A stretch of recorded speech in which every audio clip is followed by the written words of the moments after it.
Okay, everyone. Good afternoon. Good afternoon, Norcross. All right, thank you all for being here tonight. We certainly appreciate you taking time out of your busy schedules to hear just a little bit about a lot of things that we're going to cover tonight. And if I can have your attention, we will get started. Let's first begin if you will all stand and join me in the pledge of allegiance. I pledge allegiance to the flag of the United States of America and to the republic for which it stands, one nation, under God, indivisible, with liberty and justice for all.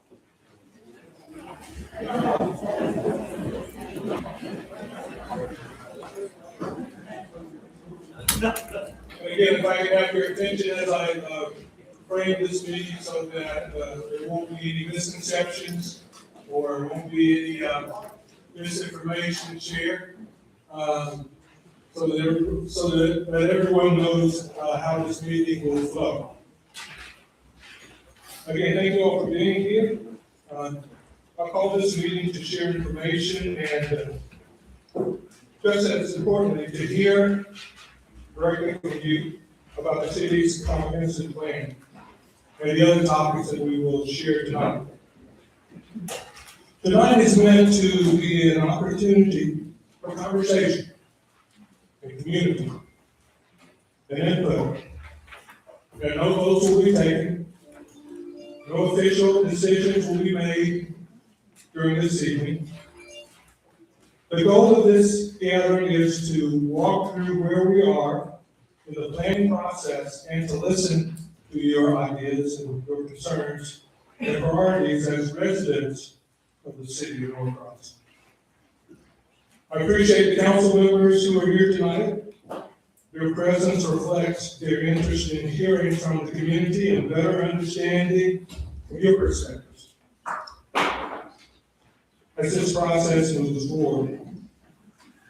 Now, to let you know, any formal discussions or decisions related to the comprehensive plan will take place later during a regular scheduled meeting where we have a properly noticed council meeting. So tonight is really about your voices. The comprehensive plan is a long-term roadmap for our city.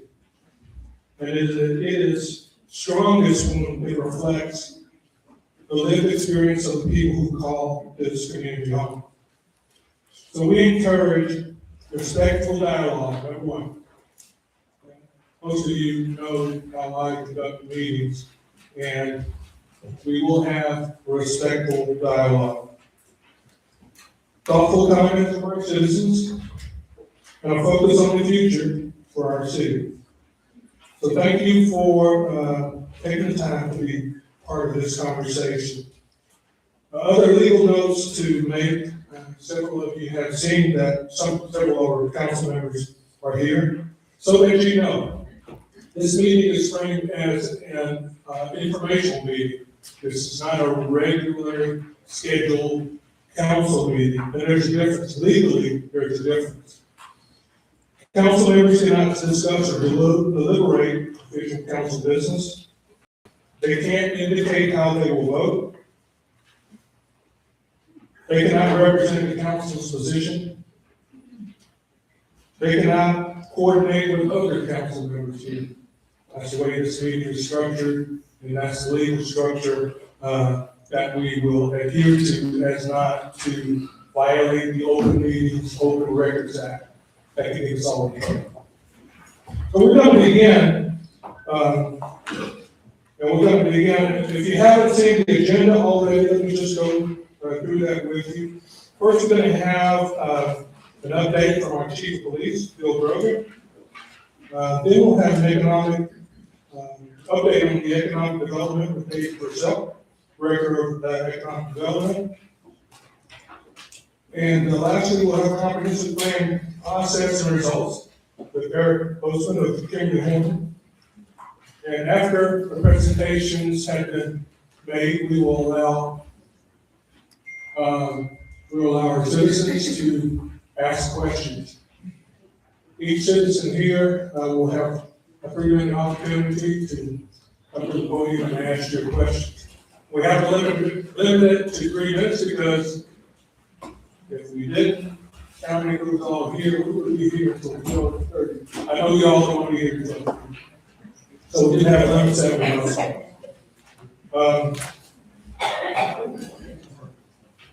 And I do ask that you respect your neighbors. Turn off all your cell phones. Make sure they're off. And while the presenters are presenting or your neighbors are presenting, we ask that you remain attentive and not be disruptive in any way. Okay, we're going to start first with the update on traffic congestion with the Chief of Police. And before the Chief comes up, Chief Bill Brogan is Chief of Police of the City of Norcross Police Department. He's responsible for leading the city's law enforcement efforts, overseeing the department's operations, and guiding public safety strategy for this community. In his current role, the Chief of Police for the City of Norcross oversees all of the operations for the department. He sets short-term and long-term goals and plans for the department's future needs. Chief Brogan was appointed as chief in 2016 and serving as interim chief earlier that year. His career before becoming chief, he worked in various leadership roles within the Norcross Police Department, including captain of support services, where he managed units like criminal investigation, professional standards, property evidence, and community outreach. He has local ties. He's originally from Norcross and returned to his hometown to build his law enforcement career. His education, Chief Brogan is a U.S. Navy veteran and holds an undergraduate degree in business. Chief Brogan.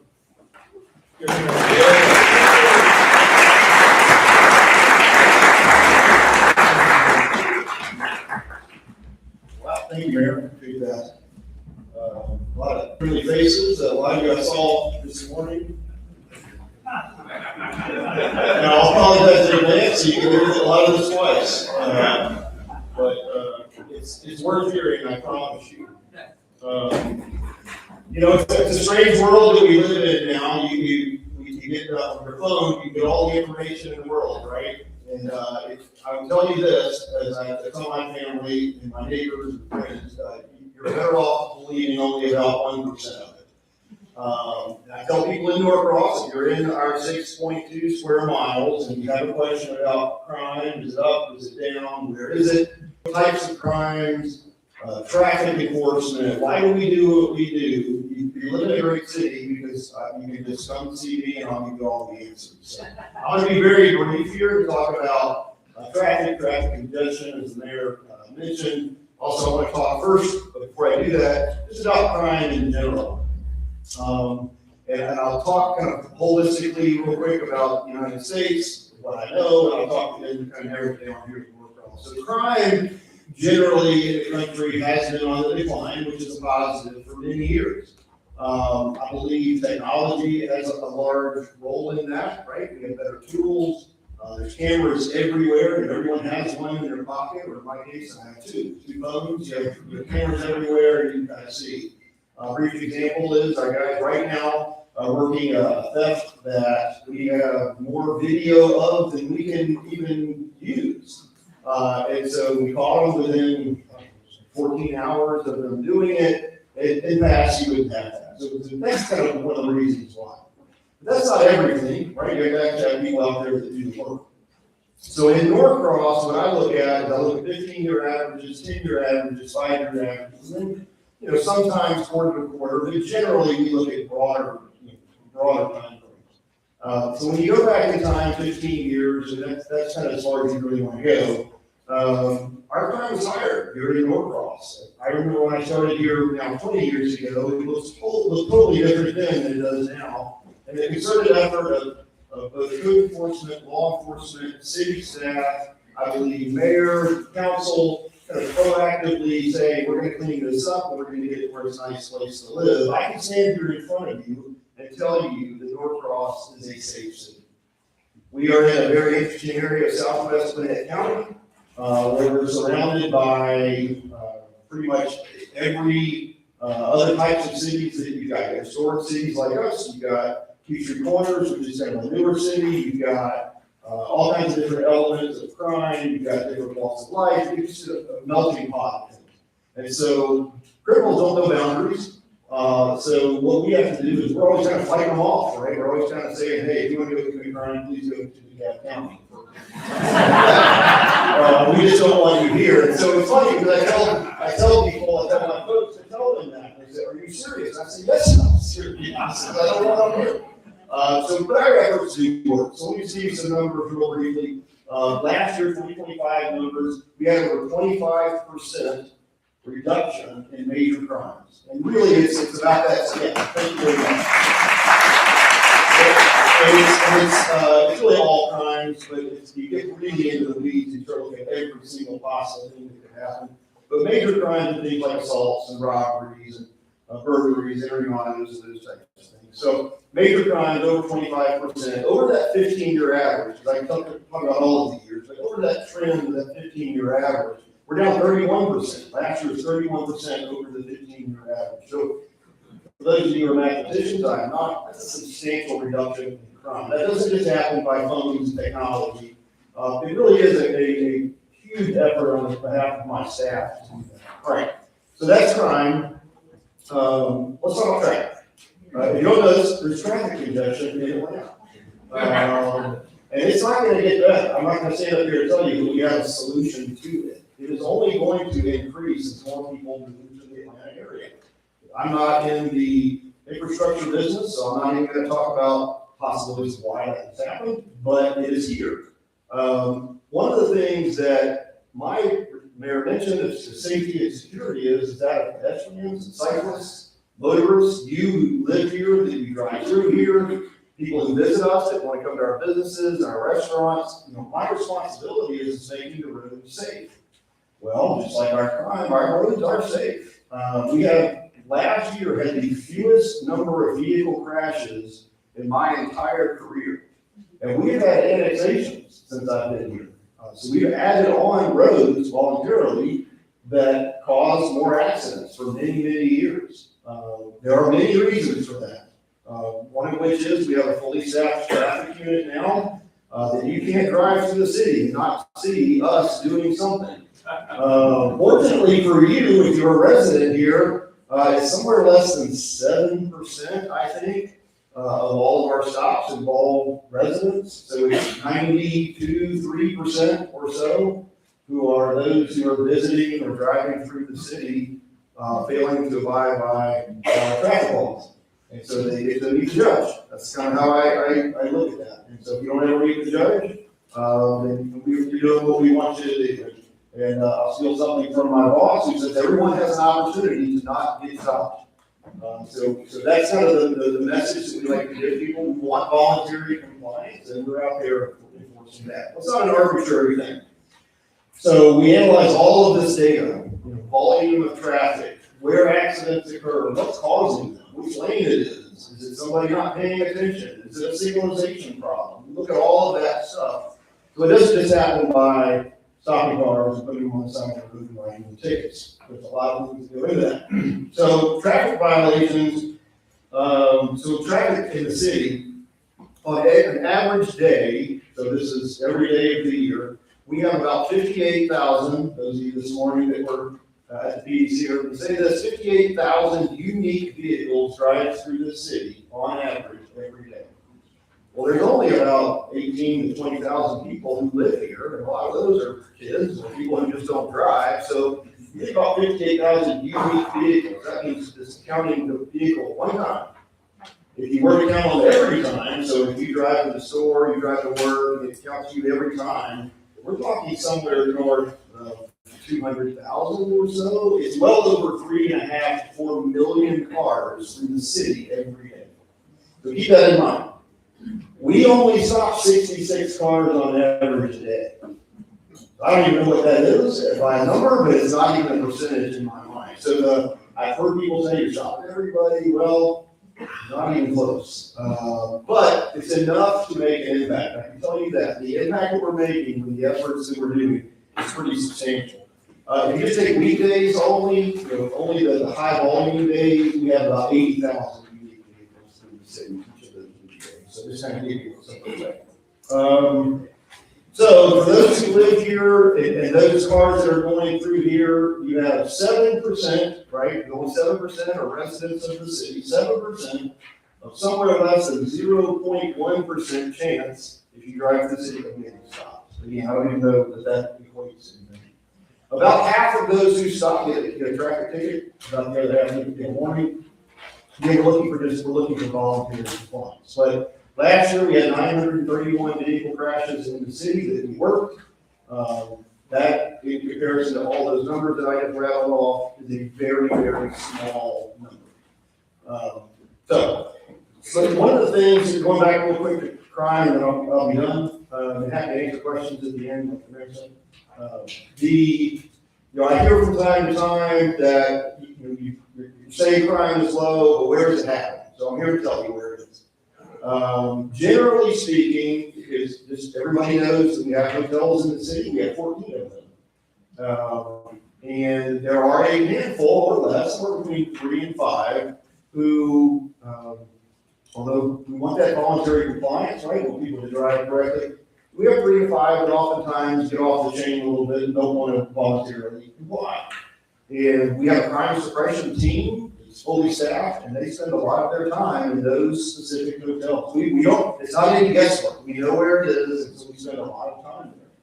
To the tune of, again, these low numbers that we have every year in crime, the percentage is pretty high. It's somewhere between 15 to 18% of everything that happens as they relate to those 3 to 5 hotels. So it's pretty substantial. I don't want to make any qualms about that or have anybody have any mistakes about that.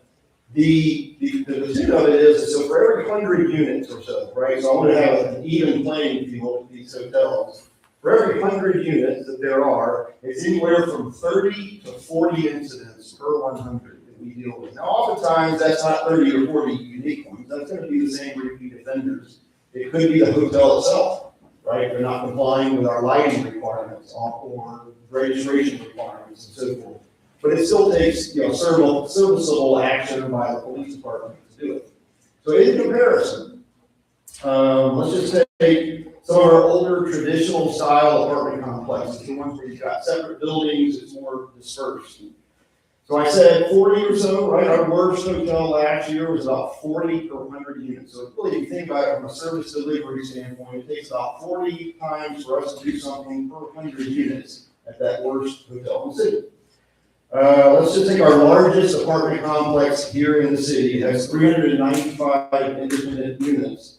And that last year had 9. So 9 reports in comparison to 40 at hotels. You kind of see the difference there. Let's take the newer ones, right? So a newer style apartment complex, those self-enclosed, they have their own gates and securities, key card access, and really few ways in and few ways out. If it's managed properly, it's pretty minimal.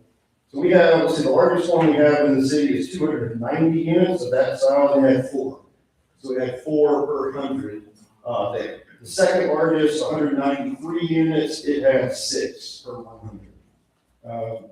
Last comparison I'll make is if we look at older neighborhoods, that are single family detached. One of our, actually our largest in the city, has 428 single family detached homes. It had 19 per 100 units. So I just wanted to kind of throw that out there. I think I'm going to get some nods here so you're understanding what I'm saying. So you can't say that just because something is an older facility or if it's newer, it really depends, quite frankly, on management.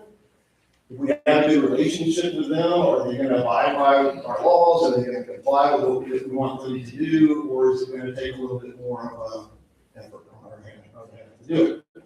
So you do have some control, right? So an HOA has control, a gated community has some control, and so obviously you're going to have less things that happen in those locations.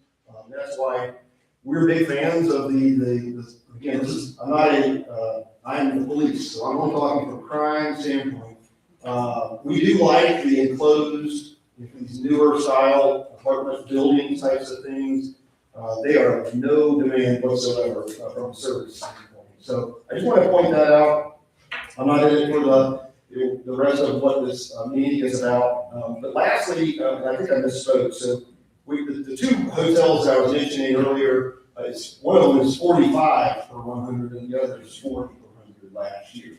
And that is on the decline. So it's, there was a year before was 50 and so on. So, let me just make sure I didn't miss anything.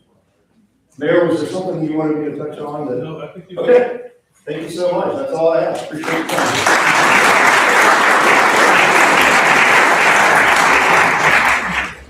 Thank you, Chief. We certainly appreciate that update. And again, if you would jot down your questions that you have, and we will entertain those questions after the presentations. Okay, next up, we're going to have David Brazil, our Economic Development Director. David was hired in 2025 to take on this role, making a significant phase of strategic growth and planning here in the city of Norcross. And as I traverse the city, I'm hearing a lot of great things about David and his work and our time here in the city of Norcross with David. David brings us 20 years of experience working across hundreds of communities and has a background that includes real estate, planning, public and private economic initiatives, and others. Before Norcross, he founded and led a national consulting practice and held senior leadership roles in both the public and private sectors in multiple states. David holds a master's degree in city planning from Georgia Tech.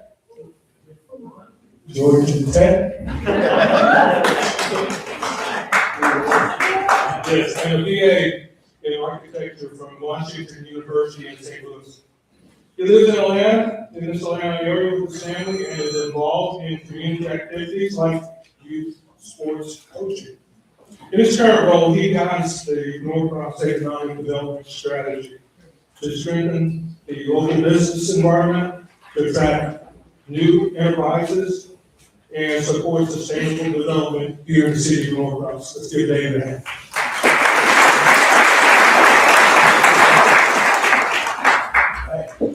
Thank you. It's great to see so many people here. It's not often you get that many people that interested in something as dry and boring as comprehensive plan, but glad to see so many here. So, the title of my little presentation tonight is the context for amendments to the comprehensive plan. I am not going to be talking about the specific amendments that are being considered. That will be Aaron Osborne who will speak next. What I'm attempting to do here is kind of lay the groundwork for what is a comprehensive plan, how does it fit into everything that the city does related to economic development, land use, and public investments, and then how the comprehensive plan supports our code, how it supports the economic initiatives that my department works on that the mayor was talking about, and generally speaking, why we are looking at amending the comp plan at this time.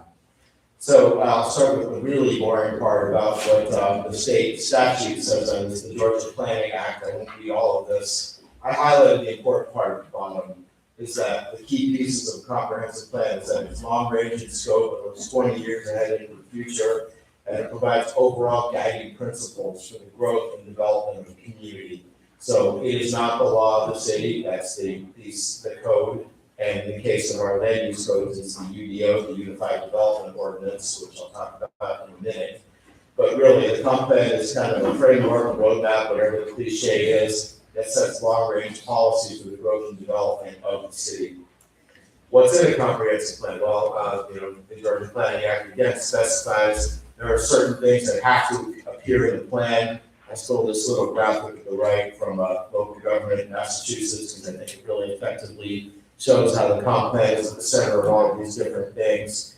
Won't read them all, but you can see economic development and land use on here. But also, the community work program is a key part of it. The actual things that city government needs to be doing over the next 5 years to ensure that it's moving in the right direction towards achieving the vision that the city lays out in the comprehensive plan. I want to focus in on land use first. That's the one that probably has most of you in the room tonight, about looking at future land uses and how that relates to the city's overall vision. Specifically, the two things that we are looking at this time are the character areas map of the city and the future land use map and narrative. So what are the different areas of the city? What is the character of those areas? And how do we know what the character is, and what things do we say in the narrative about what the vision is for those areas? So those are the kind of at the crux of what we're looking at in this process, is these two things. As it pertains to economic development, I think it helps to understand what it is economic development actually is at the local level, what my department does every day. Well, again, I stole this graphic from the state of California. I think it really effectively expresses what I do, what my staff does, and what our whole team does to support economic growth in the city. So we're out there every day, trying to identify what are the resources, what are the barriers, what's the strategy that we use to sell more across to potential investors, to potential businesses, to existing businesses, to keep it. And a lot of what we do is what we call BRE, business retention and expansion, where we'll go meet with businesses, hear what their likes and dislikes are, and see if there are problems they're having with the city or the broader community that we can help solve. All of it should, if we do our job right, lead to more successful businesses, more jobs, more investment, more taxes paid to the city in terms of property taxes, business license taxes, fees, etc. And then all that revenue we bring in should then support all of these goodies on the right here, the things in the community, our parks, our infrastructure, public safety, housing, quality of life, and salaries of all the public employees that the city hires to deliver all of these services. So, I'm a little self-serving here when I say economic development is a critical part of local government, but if I'm doing my job right and we're bringing in more business, more investment, more revenue, all the things the community values that we lay out in our vision are actually things that we can pay for long into the future. I mentioned some of the things that we do already. BRE, one of them, development project facilitation. If there's a developer looking to do a project in Norcross, they'll meet with Helen Balch, the community development and planning director, but they'll also meet with me. She's working more on the regulatory side, what they have to comply with in the ordinance, et cetera. And then I'm working more on the feasibility side. Are there things the city needs to do in terms of investments, in terms of potential incentives? Are there things that Helen and I can work together to figure out that might be obstacles to a particular business coming in that we just didn't foresee when the code was written? So all these things kind of go into it. Staff support for planning projects such as this. So I've been supporting this process as staff liaison with Kinley Horn, our consultant, and reporting back to the city manager, mayor, and council for the past 8 months on this. Previously, I worked on the downtown parking study, and we'll be moving on shortly in the future to update the Beaufort Highway Master Plan. So these are all things that we do in our department. Economic growth and incentive policies, back to what we need to do in the community to make it more attractive. We will be working on some suggested economic incentives later this year. Pursuing funding opportunities, there's some grant programs that we're going after right now that are aimed at some reinvestments in the downtown area that I can't talk about yet, but we are pursuing them. Tracking economic and demographic trends. We don't operate in a vacuum, and most of what we do in economic development is leverage private investment. It's not just what the city's doing. We have to get developers, we have to get businesses, we have to get investors interested in this community, but we have to understand where the market is, where financial markets are, what the price of borrowing money is, and if there's a gap the city needs to close to make the project happen, that's where we come in. We work on those projects with mayor and council to help them figure out, is this a good investment for the city? And then regional and statewide engagement, working with Partnership Redette, which is the county's economic development marketing team, with statewide organizations that are marketing Georgia nationally and even internationally. And Mayor Newton has, during my time here, already introduced me to some overseas connections, looking to bring more international investment into Norcross. The photo here is actually me standing right in this room just a week ago, speaking to a room full of commercial real estate brokers from all around Metro Atlanta. We invited them to Norcross, fed them lunch catered by the Blue House, so supporting local business, and had a great discussion about kind of the likes, dislikes, and things we need to do better to make Norcross attractive for real estate investment. All right, shifting gears now to the comp plan and how it relates to all of the work that we do in economic development. You've all seen this, and it does have a giant draft on it. This has not yet been adopted by council, just as a means of illustrating, where we look at. So there are areas in here, Chief Krogan mentioned large residential neighborhoods. We've got character area of 11, 4, 5 are predominantly single-family residential. That's not where my department focuses. We're not looking at business growth. We're not looking at major reinvestment in these areas. These are stable residential areas, the comp plan vision set as such. So that's not what we're prioritizing our efforts. So we're looking at, where can projects be considered? Where should the city be focusing our public investments and potential incentives in this map? As I said, where should these types of developments be discouraged? I mentioned the mature single-family neighborhoods. And are there particular sites and projects that are languishing, that need our attention, that need to be marketed? One example is the former Malibu Grand Prix site, Brook Hollow Parkway. They, as you probably all know, shut down at the end of last season. And we've been working with the owner of that property to market it to potential investors looking to reuse it. It's pretty rare to get a 10-acre site right on I-85 with that much potential. And it's a priority for us to find a great use for it. And hopefully we'll be able to do that in the next few months. All right, so I wanted to back up a little bit. Chief Grover talked a bit about the size of Norcross. I think it's important to kind of understand how we've already changed as a community before we consider how we're going to change. So our population as of 2024 was close to 19,000. It's grown considerably. Some of that is through annexation, as the city took in more land and did add more people. But some of it has also been through growth. Obviously, there has been a fair amount of residential development. There's been, as you all know, new multifamily, but also new single family, new townhouses. And as a result, I'm jumping to the bottom here, our share of owner-occupied versus renter-occupied has remained almost precisely the same since 2000. In 2000, it was 48% owner-occupied, 52% renter-occupied. even after all the change, all the growth, in 2024, it was still 48% owner occupied, 52% renter occupied. So that has not changed. What has changed is the community's household income.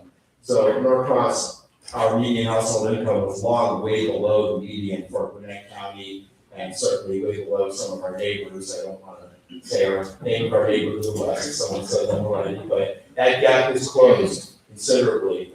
So the gap between us and our neighboring municipality was about $30,000 of median income as recently as 10 years ago. Now it's less than $10,000. So all of the new people coming in, the new quality housing being built here has considerably raised the median household income. We're a young city. Our median age is 34. The U.S. median age is 41. Gwinnett County's, I believe, is 37. Metro Res is 39. So we are younger than all the other jurisdictions we may be compared to. And as you all may know, we are consistently recognized as one of the most diverse communities in the state of Georgia. Niche.com ranked us as number 2 in that metric behind only Clarkston. So that's who Norcross already is. And just I think it's important to kind of do a little check and see where we are today. All right, this is very important. It gets to the traffic conversation that Chief Grogan talked about. There's about 22,000 people that work in Norcross, which you may note is more than the number of people that live in Norcross. So we are not a bedroom community. If you look at our entire geography and who lives here, who works here, we have more employees than we do residents. Contrast that with, let's say, Johns Creek, for example. They are a bedroom community. They have many more people living there and working there. So we are not that kind of community at all. What's interesting is of that 22,000, only about 400 live in Norcross. So everybody else who lives in Norcross most likely gets in a car and drives somewhere else. And all these 22,000 people that work here, except for the few hundred that also live here, are getting in a car somewhere else and driving to Norcross. And that means traffic. So part of the traffic problem is self-created. That we have thousands of people leaving every day and thousands of different people arriving every day. And part of what we look at, in economic development and planning is are there opportunities to close that mismatch a little? Are there types of housing we don't have that could be added to the community that might actually help solve our traffic problem by letting people who work here live closer to here? I think it's also important to talk about among that 22,000, who are these companies? Well, we don't have a big fish here anymore. I know West Rock was that for a long time, but we don't have one major employer. We don't even have 10 major employers. Our largest employer in the city doesn't even have 500 employees working at it, but we have, as you see, 20 with just about 100 or more.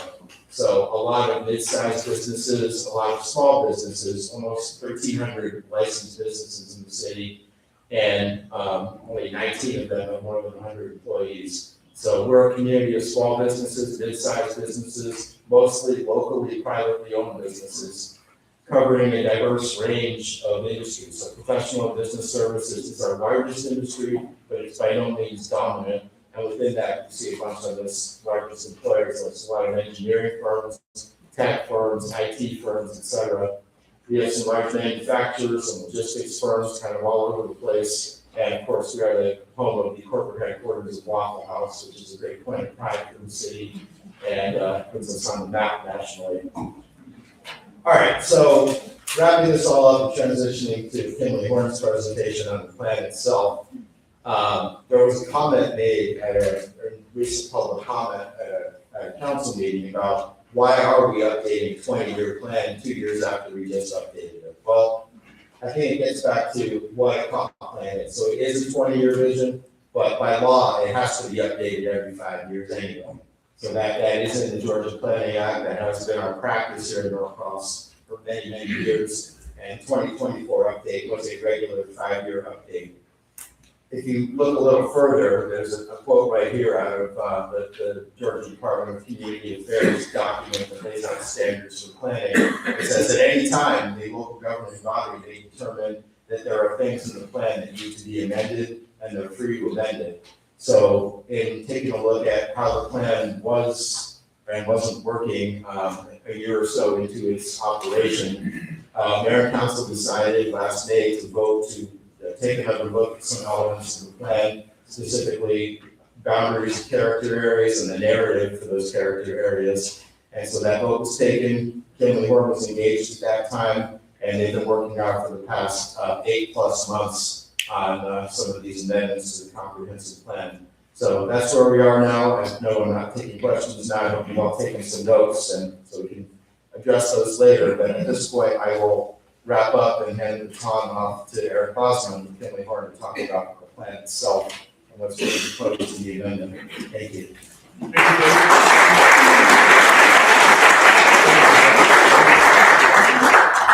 Thank you, David. Certainly appreciate that presentation. So at this time, I'd like to introduce Eric Bosman. Eric is based in Atlanta, Georgia, and he works as an urban designer, community planner, and facility planner for Kimberly Horn. Eric has over 25 years of experience in planning and design, focusing on urban master plans, transit planning, downtown revitalization, infrastructure planning, and community engagement across the Southeast United States. He was inducted into the American Institute for Certified Planners, AICP, College of Fellows, one of the highest honors in the planning profession. His work frequently involves public engagement, interdisciplinary planning, and implementation efforts to make communities more vibrant and more livable, as he is going to help us do that here in the city of Norcross. Give her a hand.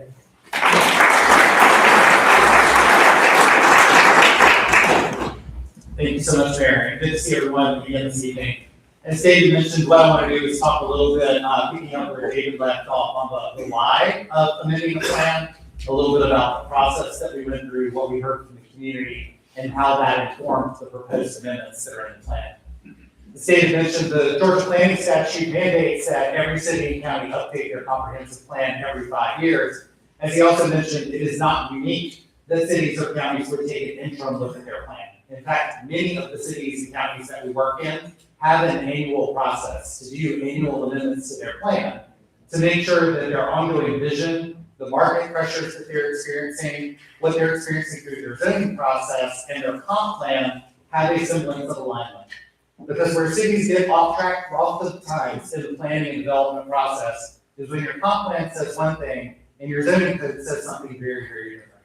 That creates a lot of confusion. It wastes a lot of people's time. Both those who would choose to invest in your city, as well as those of you that then have to come to meetings and try to interpret things like comprehensive plans and zoning codes to stand up for what you believe is best for your community. So this is not an abnormal process. Cities and counties often do this. What has been different, frankly, about Norcross's situation is they chose to do it in a more open, transparent manner. Many times when cities are doing updates to their comprehensive plans, it's something that staff goes through, redlines the plan, it goes on as an agenda item, council approves it, and everyone moves on. The difference here is that your city wanted to make sure by reaching out and casting a wider net to get more folks' input to make sure that the vision was still correct and aligned with where the plan is going. So in the summer of 2025 and in the early fall, we sat down with staff and elected officials to understand what needed to be re-examined in the plan and what needed to be left alone, so that this would be more of a surgical and strategic update. We defined a engagement plan that then we started to execute. I'll talk about, well, we did 3 different types of engagement, now 4, including public hearings and open houses. What we heard from those meetings is what informs the plan amendment process, and now we are in the midst of the review and adoption process from Planning Commission to City Council. The previous public hearing was held, now an open house this evening, and back to council when they choose to pick it back up again for review and consideration. As part of that engagement process, we did 3 different types of engagement. One was the vision from the existing plan still stays intact. So all of the meetings from 2023 and 2024 that were held with the public to define the vision of the city of Norcross are still part of the base vision. What we did is held a series of pop-ups and community events to try to make sure that we were reaching out to the full diversity of the city of Norcross population to make sure that all voices have a chance to be heard in terms of what underlies the vision that creates a comprehensive plan. We also had a series of stakeholder meetings so that we could dive into some specific viewpoints and understand those for what they are, which are specific viewpoints to help inform the reality of the plan. As David just talked about economic development, one of the worst things we can do in planning is cast a vision that has no reality in the market whatsoever. A grandiose picture of what could be that the market economics would never support. That's basically a delusion of grandeur for the future. We were trying to tailor this plan because part of what we heard is some interest in seeing specific areas of the community be enhanced and reinvested in. And so what market strategies do we need to employ to even make that possible? And then we did an online survey to try to cast a wide net, to which we had about 500 responses. As I said in the city council meeting, we don't get ourselves. 500 is not, it's not a scientific survey, it's not a full sample of 19 to 20,000 people, but it gives us an opportunity to reach many voices that we're never able to hear from in the public hearing or the public meeting process. Because folks have busy lives, and they have kids, or they're homebound, or they have jobs, or they're trying to make ends meet. So we wanted to make sure that we cast the net in a way that we could hear from the full variety of perspectives, and then take each of those perspectives in measure with what was already laid as the foundation of the vision for the city of Norcross and what we heard from the community. And then, as you see at the bottom of the slide, now 3 public events: the public hearing before planning and zoning, the public hearing before city council, and then this evening's town hall, of which we will continue to record your comment and consider alterations or amendments to what is being proposed. This is a slide that we didn't have a chance to bring back at the city council meeting. It was at the city council workshop back in December, but not something we really had time to go through a couple of weeks ago.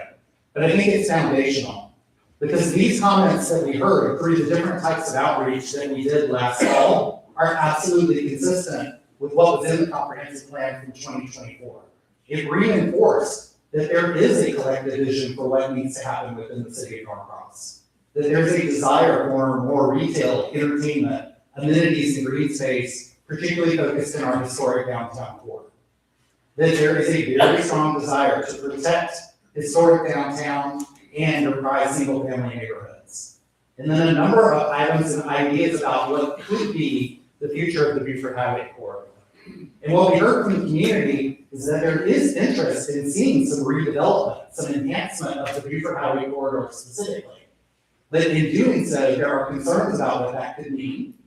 There are concerns about rooting out local businesses that need to be protected and that we want to be able to maintain and support local businesses within the city of Norcross.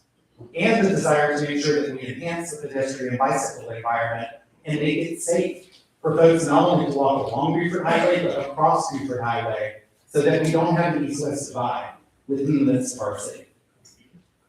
So the proposed amendments to the comprehensive plan were really based on those comments of what do we need to do to continue to build upon the vision that has been established and affirmed over the last 3 years, while creating measured opportunities for enhancement and reinvestment in appropriate places. And to do that, the proposed changes, I'll walk you through the map, sort of in clockwise fashion here. So there's a character area change proposed to take an area that was area 2 and move it into character area 1. When we talk about character areas, generally character areas are like types of uses that have similar character. David mentioned it earlier. You oftentimes have neighborhood character areas and then you have commercial character areas. The boundary line was a little bit blurred between character area 1 and 2. Both of those are generally more commercial and industrial and office character areas. But for some reason, Holcomb Bridge was not the dividing line between those two. And from a regulatory and enforcement standpoint, it is so much easier for your staff to both articulate the vision and enforce the vision when you have major right-of-ways that are dividing lines and not parcels, where one property that is directly abutted to another has a different character area and a different set of regulations. So for character areas 2 to 1 and 2 to 4, we're simply cleaning up those lines to make sure that like uses are adjacent to like uses, and we're creating clarity by making Holcomb Bridge the clear dividing line between 1 and 5 and 2 and 4. There was also a modest shift of an area from character area 4 to character area 8. Character area 4 is all single-family residential. Character area 8 is mixed. So we took a property that is higher intensity residential that didn't belong in the single-family character area 4 and moved it to character area 8 where it is with land uses. And then I'll pop down over here and come back to 7. We also shifted a series of parcels from character area 7, which is the core of the city, to character area 6, which is highway commercial. Those are 3 or 4 commercial auto-oriented businesses that face onto the major roadway. Again, grouping like uses with like uses so that we can create a clear vision and enforce that clearly. And then the piece that has certainly garnered the most discussion is the idea of taking character area 7 and having a sub area 7A and a sub area 7B. And the foundation of that goes back to the community engagement. It's very difficult to write up a character area for one size fits all when your one size fits all would necessarily dictate that you're going to treat South Beach Street the same way that you're going to treat Buford Highway. That didn't make a lot of sense to us. It didn't make a lot of sense to the community leaders that we've been talking to. And your elected officials also said, well, how can we tailor the plan in such a way that we are creating a vision that preserves and protects our historic core, while also preserving and protecting the historic core by creating a vision for Buford Highway that creates an opportunity for investment, that then puts some guardrails on that so that specific development proposals can come to council to be judged on their individual merit. Based on that, we took that to City Council on December 15th for the first view as part of the work session, and Council had some tremendously good input. Based on that, we went back and made a series of narrative tweaks to the plan to make sure that we were articulating very carefully how transitions were to occur from commercial uses in character area 1 to residential uses in character area 5. That you can't build a 4 or 5 story building backing up to a single family backyard. So we articulated and added some graphics about appropriate transitions. There was an emphasis that needed to be put on senior housing, that we want to encourage more opportunities for housing for seniors to remain or to come into our community. And so that language was added in character areas 1 and 7. There were a couple of specific items about stormwater and industrial impacts, particularly along the I-85 corridor. So there was some added language about watching out for those and adding some additional protections to make sure that future development along I-85 incorporates and considers good stormwater management, and again, has some opportunities for council to mitigate the impacts of any industrial development along the corridor. And then finally, we added some language related to design, that anything that is of higher intensity still needs to fit the design character of the city of Norcross, not be ultra modern or something that looks like it came out of a different place at a different time frame, but something that uses good materials and good design habits in a way that fits what you are creating and have created within the city of Norcross. So let me go back one more time to this character area 7 piece, and again, articulate what we tried to do here. Because much of the language that is in the comp plan for 7A and 7B was already in the comp plan for 7. What we did is parse that out for what was appropriate to preserve, maintain the historic downtown core in 7A, and then the other pieces on 7B. Again, with the vision of Buford Highway being, we want to create an opportunity to enhance it or to reinvest in it, while creating a more walkable, bicyclable environment, while preserving and protecting the architectural nature and character of the city of Norcross, and making sure that you had some additional guardrails on the back end where council could consider these each on their own merits. As David said, what the comprehensive plan does is it paints a 20-year vision for what the world of the possible could be within the city of Norcross. The balance then to the comprehensive plan is your zoning ordinance. Because the comprehensive plan might give you the vision that you want to come to the city and talk about opportunities to reinvest, but then it is the zoning ordinance that then the city follows to actually regulate the development that occurs. And what your city has done as a follow-up and companion piece to the comprehensive plan is propose a series of zoning modifications that then provides that backstop that we're referencing. So what the city has been talking about and has presented recently are modifications that would comprehensive plan references as a regulatory compliance piece within the zoning code. I would submit to you based on my decades of experience that is the comprehensive plan lays out the zoning code creates the regulatory process. It's actually not appropriate for your zoning code to reference the comprehensive plan. That's already embedded within Georgia law, and it unnecessarily couples those together in a way that creates a lack of clarity and opportunities for inconsistency. The other piece that the city has done is to change multifamily residential, all types of multifamily residential, from by right to a special use permit. So that basically means anyone that comes into the city of Norcross that proposes multifamily development has to go through a full public process before planning commission and council to request a special use permit. There is no standalone multifamily residential that would be allowed under this change without a full public hearing and review process before council.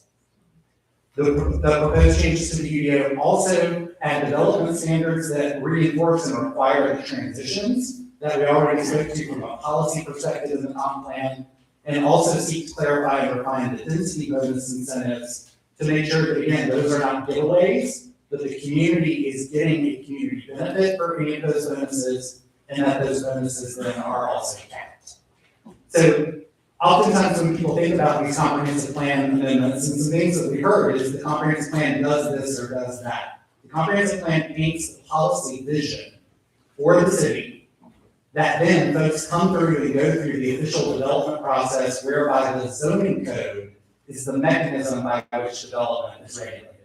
And by combining these sets of proposed alternatives, those are the mechanisms that we're using to create an opportunity specifically along the Youth Highway corridor, but backstopping it with the regulations that you as a community and your council members as your leaders need in order to review and weigh each individual development upon its own merits.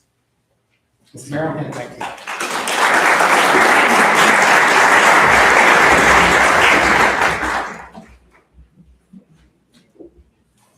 Great, thank you, David. We certainly had heard, and Chief, thank you so much for your presentations.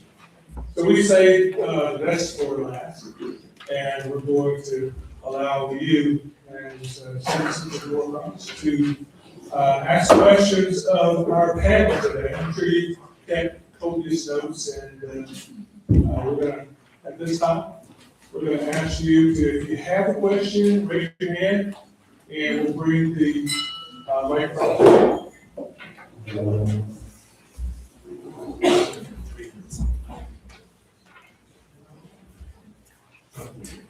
Good evening, my name is Peter Crofton, I live at 198 Park Drive here in the city. First, I'd like to compliment Norcross Power, a great job you do. Thank you.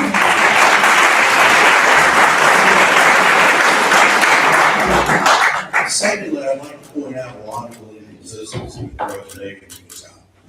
There was discussion of changing some parcels, I think it was from area 1 to 2, and the statement was made that, oh, it's so much easier when you have a major thoroughfare that you can use as the boundary. Because then it's very easy to not have to deal with people saying, well, but the guy next to me is doing something that's different.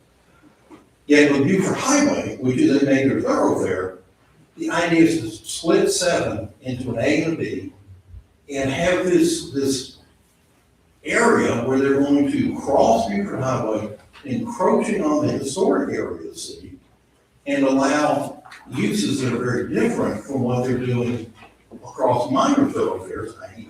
the residential streets in the area. And I'd also add that what they are proposing in terms of multifamily higher densities along the Buford Highway, particularly abutting up, getting close to the historic area, are inconsistent with what we typically had in the historic area. And when the park was developed down there, when the library was moved down there, the idea was to create this gateway. This was what all the planners said. Let's create this gateway. Let's create this presentation so people will be invited from Buford Highway up into the city, up into the historic area. And I personally don't think putting in additional, higher density residential of any kind in that area is consistent with what the planning has been for at least 20 years, probably 30 years, on trying to turn Buford Highway into a more inviting area coming into the city.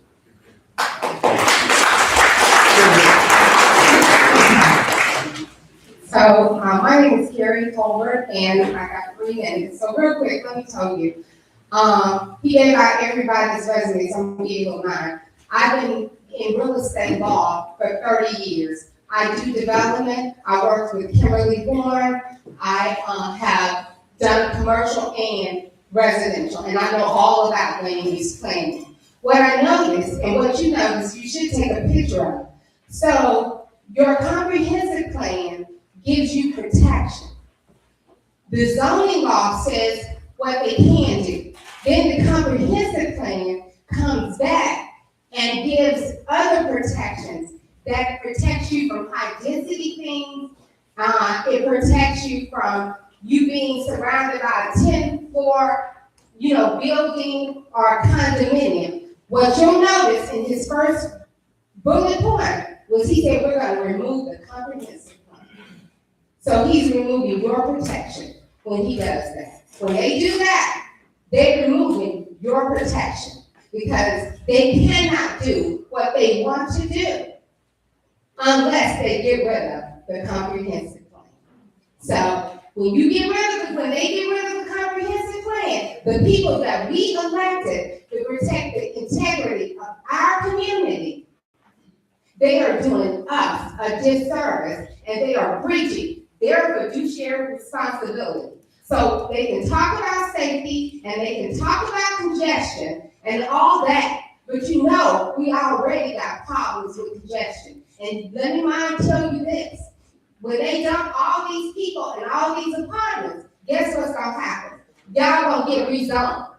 And you know that when you get rezoned from one school to another, depending on how it is, guess what happens to your value of your property? It drops. It drops. So don't be fooled by the okie doke. The removal of the comprehensive plan is to protect, is to get rid of your protection. And they have a mechanism by which they could do something different. It's called a variance. Do a variance. Do a variance. If you want to do something in my neighborhood that's different than what the comprehensive plan and the law allows, ask for a variance. And guess what you got to do when you do a variance? You got to give the public a hearing before you change it. And that's what they don't want to do.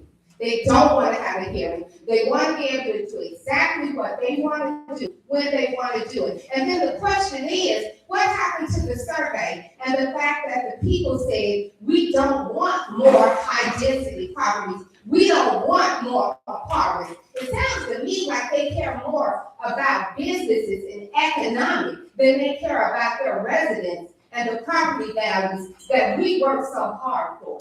That's what it sounds like to me. And I have no desire to be a politician, but I care about my property.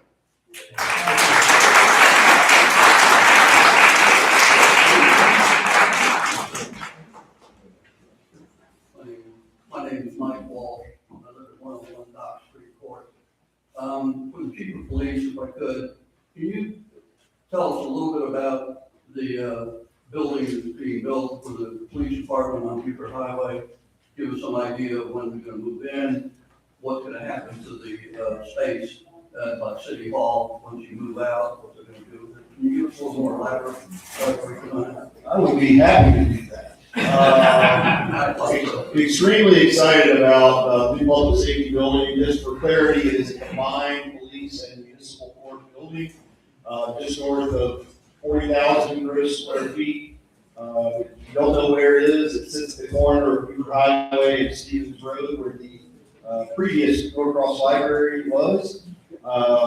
It is kind of a vision, I guess you would say, of what I would call an inclusive building. I don't want to say anything bad about our neighboring cities and their police facilities, but you will look at this building and never really know that it is a police department. And that's on purpose. The reason why is because generally when we deal with people, it's not a positive experience, and we don't want to make them go through that a second time if they have to show up for court or for some other case that they're involved in the police department. So it has a lot of new facilities in it that we don't have right now. It'll have what we call a multi-purpose room that is quasi-public facing and also can be restricted to staff use or city use only. It's about 2,800 square feet, so it's just maybe about the size of this. It's about half the size of a basketball gym, if you can imagine that. It has what's called a sally port where we can drive vehicles into and security. We have prisoners and that type of thing. It's not a holding facility. There's no jail facilities in it. We have a Brazilian Jiu-Jitsu studio that will be in it, that we intend to host both public and law enforcement agencies in it for different types of trainings, a padded room to be able to do those types of things. We designed it with a lot of expansion space in the future. The second floor has somewhere closer to 4,000 total square feet that's going to be just unused space on day one. So it could be used at some point, perhaps not long gone from this apartment. But we were really excited about it. Kind of one of the most exciting things is the technology. I mentioned that earlier. What we envision in it is a future of the sci-fi movies that we all see nowadays, and you see drones and that type of thing. We intend to use drones. In fact, I would say within the next couple of months, we will have our first. And the purpose of that really is a force multiplier. I'll give you an example. Gateway 85 is a business improvement district here in the Norcross area, Southwest Gwinnett. Thanks to their funding, they're going to help us pay for it. But what it can do is it can control their businesses, a drone, without having to utilize human power to go as an officer to do that. So we can have someone in this new building watching a TV screen, flying a drone over to be able to check on businesses. Don't freak out. We still have to abide by your civil liberties, and I am a big proponent of those because I don't want mine violated either. So we still have to abide by all these laws. The second or last part of your question is what about the building now, City Hall? The City Hall has everything in it. I think outside of Public Works right now, there are folks that don't have offices, that need offices. There are folks in it right now in various Davis Group, community development, has spaces where they don't have people in offices or they have multiple people in small offices, type of thing. So that building is going to be used as soon as we can get out of it. And so I look forward to being able to host meetings like this in the new building. But yeah, so the timing of it, we started in July last year, and then the building will be finished in August of this year. Hopefully we'll be moving in sometime in September. Hopefully next year. I'm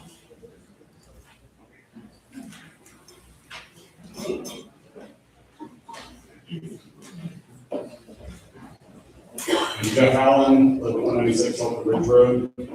My question is probably to Mr. Bursell and Mr. Boston, so you guys can tag team it.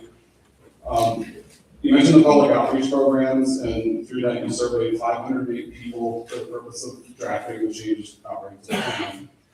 One of the questions asked in there was, what kind of housing would you like to see more of in the future? And you had a 10% response rate for that, which is 51 people. That sentiment was echoed by the over 600 signatures on the petition that is online, which is for not building more apartments in Norcross. David, you mentioned that our owner to renter ratio has remained at 52:48.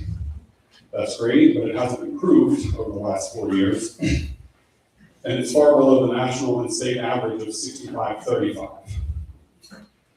In Georgia, only Athens, Sandy Springs, and Atlanta have a worse renter or owner to renter ratio. I don't think we want to be any of those cities. Since 2020, almost 1,900 new apartments have been built in or very close to Norcross, more in than around. To avoid being labeled misinformation, I'm going to review them for you now. The Spoke at Peachtree Corners, 100 units built 2021. The Clara, 300 units, 2024.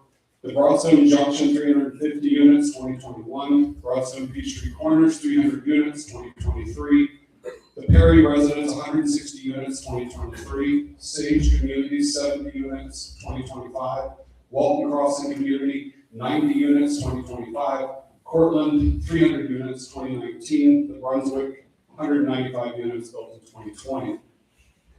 You mentioned that the comprehensive plan, its purpose, and it's also repeated on the city website, is to lay out the future vision and goals for the community. My question is, I have two questions. Whose vision are we implementing? Because it doesn't feel like, based on all the data we have, that the vision we're implementing is the vision of the citizens. So my second question is, how do we go from 51 people wanting more apartments to changing the comprehensive plan to more easily accommodate 700 new units in a 1 mile stretch of Walker Bridge Road?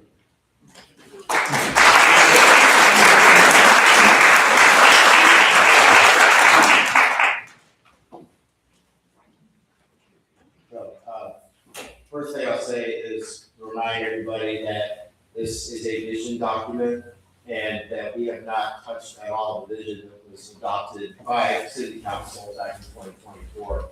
That the amendments that are being considered at this time are simply some changes to the boundaries of a couple of the character areas that are discussed and some things in the narrative that give some clarity to those, which hopefully you've all had a chance to review. It's all available on the city website. The vision has not changed at all. The goals, there are 6 goals, and many goals under those 6 goals has not changed at all. The community work program, which I talked about before, which sets out what the city needs to do over the next 5 years to support the vision and the goals, that has not changed at all. So, in response to your question on the survey, I'll hand it over to Eric in a second. The first thing I'll say is Eric talked about exhaustively 2 things. One, the survey is by no means scientific. It is, kind of self-selecting in terms of who answers it, and hire a firm that would do a scientific poll that would have sampling and account for, the entirety of the community is something that's way beyond the scope of the budget of what we're doing here. This was a community online survey that anybody could take. We don't know who took it. We know people said if they lived in Norcross or not. I believe 88% of those who answered it said they lived in Norcross. The others mostly worked in Norcross. So we don't really know who answered the survey. As far as the petition you referenced go, I'm not familiar with that, so I can't comment on it. I will say that the survey was one of many things that were done in community outreach Eric talked about. We had 4 different direct community engagement events through last summer, through last fall. We're listening to the community here this evening. We had a lot of engagement one-on-one with different stakeholder groups, which Eric talked about as well. So for the suggestion to be, well, the survey said this, so this is the will of the community, it's not exactly right. It's one data point, it's one thing that we did as part of the process, and there's many other things that we did. But again, back to the key point, the amendments being considered here are adjustments to the boundaries of a few character areas and a few tweaks to the text. It doesn't change the vision, it doesn't change the goal. It's not a full-scale rethink of the entire comprehensive plan, and I just think that needs to be made clear. Now, I'll hand it off to Eric to kind of elaborate on the outreach process and do that and distill it down into the proposed edits to the plan that they put out. Yeah, I mentioned part of it in the slides of the community feedback that we heard. What is in the original vision and what we continue to hear from the community is that there's an interest in mixed use, there's an interest in a greater diversity of housing units, and there's an interest in having senior housing. So what the plan allows on Buford Highway is multifamily and mixed use development. That's the nomenclature that is appropriate for a comprehensive plan. The comprehensive plan does not distinguish between owner occupied versus rental occupied. It's based on character areas and on uses. And the use nomenclature in Gwinnett County and in the city of Norcross is mixed use and multifamily. As I spoke to, the reason of having the comprehensive plan speak to those is to create an opportunity, and then the zoning code is the mechanism by which the city council regulates and reviews those. So as an individual development proposal comes to city council, then they can get in and use the zoning code as the mechanism by which they protect the mixed use vision, the vision of a diversity of housing types, and the opportunities for senior housing. The comp plan is not about owner versus rental, it's about character. And the zoning code is what your city council uses in order to regulate what actually gets developed. If I may add to that, to reiterate the point, if it wasn't made clearly enough, this comprehensive plan, the proposed amendments are being put forth in concert with a series of amendments to the zoning code, to the unified development ordinance that can reiterate what Eric said, would require that any multifamily development that comes forth in the city would require a special use permit, which means it would have to go through the process with planning and zoning board, mayor and council. Currently, just for example, the CX, commercial mixed use district, and the DHB for highway district. If somebody came forward right now today under our current ordinance with a multifamily proposal in those areas, they would be allowed to do it by right without a public process, without a mayor and council vote. All they would have to do is bring a site plan and architectural drawings to staff. ARB would have a review of the architectural review board would have a review of the architecture. But staff basically would say, well, the code says this use is allowed here, this proposed density is allowed under the code. We have no choice but to grant them approval of this. What we're suggesting is to introduce a process that takes that off the table. So any additional multifamily development would have to go through the whole process, very similar to a rezoning. So hopefully that makes that clear.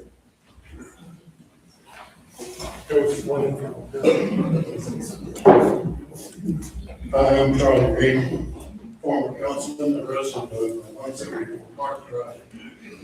And I want to propose to you folks a different perspective than what we've heard tonight. We've heard the chief talk about how apartments are not an issue. We've heard David talk about how we got to move economic development forward. That's the most important thing. And here's how we're going to do it. And we've heard, I'm sorry, I'm going to name it, comp plan gentlemen talk about how this is, and David talk about how this is simple rearrangement of character is in, not to worry, we're not going to do anything, you know, move up. And I say, no, I'm sorry. What we've heard is a pointed effort by the stakeholders listed up here, the DDA, the council, and, the development forum, whatever that is, to push business in Norcross and to push for more high-density development. And they're trying to justify that and claiming that council discussions and barbecues and so on represents the will of the citizens. No, nothing. The room hasn't been this full for another issue in the 20 years I've been involved, more than maybe once or twice. And this issue is really critical to the future of our cause. I think a lot of us, particularly those who helped turn this town around, would like to see a family-oriented town. Where people apartments can move up to and raise a family. So we don't support more apartments, we support single-family dwellings. Parkside is a beautiful example of what can be done in a small space and yet provide a space for families to raise their children. We are a family-oriented town historically, I believe at present.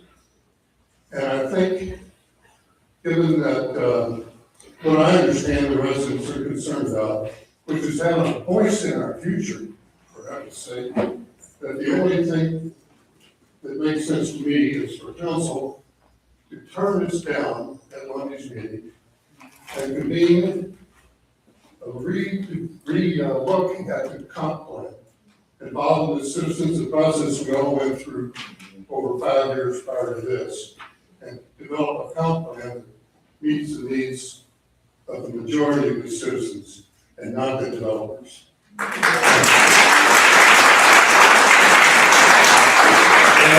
Eric? Yes. John, Eric, Sorry, John, That's okay. I'll pass it over in a minute. My name is Michelle Crofton. I live at 198 Park Drive, God bless Peter.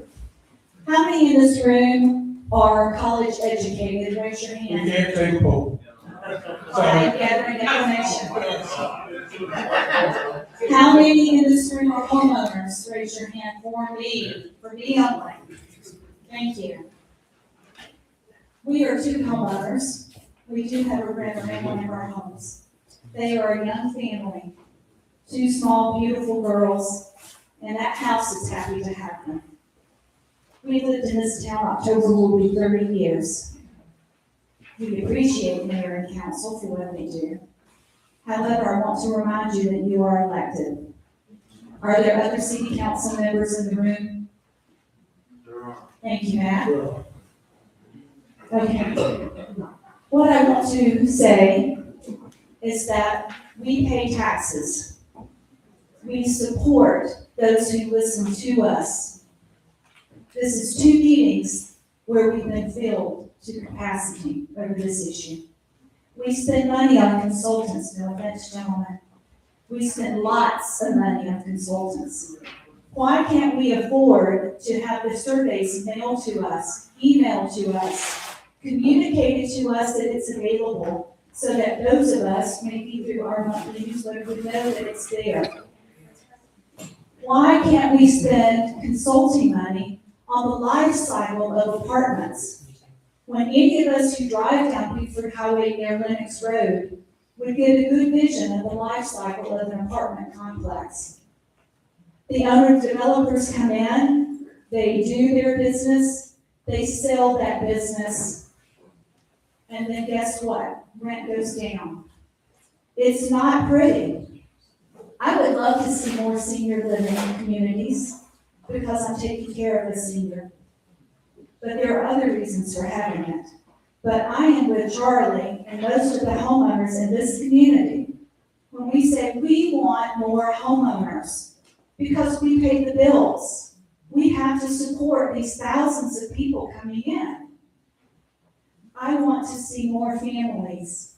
I want it to feel more like home rather than a transitional community. I'm okay with townhouses, but let's find out more about the life cycle of an apartment complex. And let's see how that affects us.